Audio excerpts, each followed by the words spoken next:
We were told from the beginning the goal for lawmakers was to get out before the end of March. And as we got closer to that deadline, we heard, well, even more finalized the last full week probably, which ended last week. That was going to be the go-home date.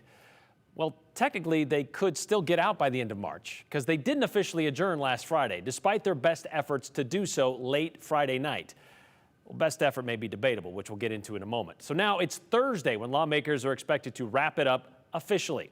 Lawmakers finished up their business in the early hours of Saturday, passing budgets and the remaining bills. Lawmakers are waiting until Thursday to go home so they can act on any vetoes possibly handed down by Governor Little. Long story short, the business is basically done for the year. So what will they do until then? We do know Idaho Democrats hosted their session-ending news conference today where they hit on the highs and lows of the year from their perspective. One overarching issue, time spent on divisive social issues the law can't really solve, especially at the end of the session. Marks the culmination of a very dangerous trend we've seen in this body. We have a House GOP caucus that has truly lost its way from conservative small government. That caucus now prefers to fixate on imaginary divisive social issues that are ginned up on Fox News, and they focus on those to the near exclusion of the very real issues that actually face Idahoans. Issues like lack of affordable housing, skyrocketing property taxes, lack of affordable childcare, direly underfunded education systems, and teacher recruitment problems.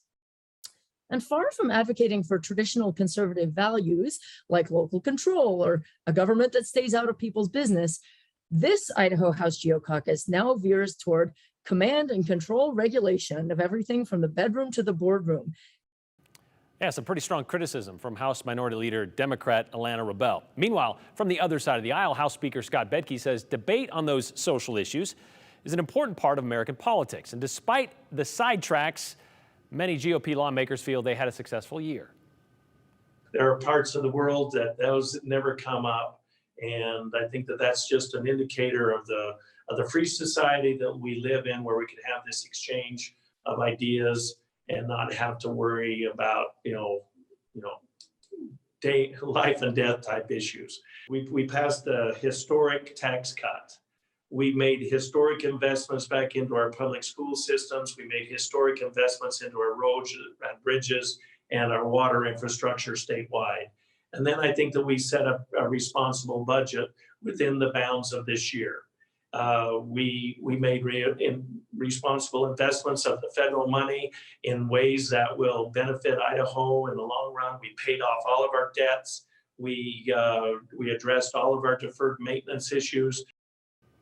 Okay, so if you're running your stopwatch at home, that was 50 seconds each, so both sides equal time. Of course, we expect to hear more later this week when the Idaho Republicans hold their official end of the session news conference.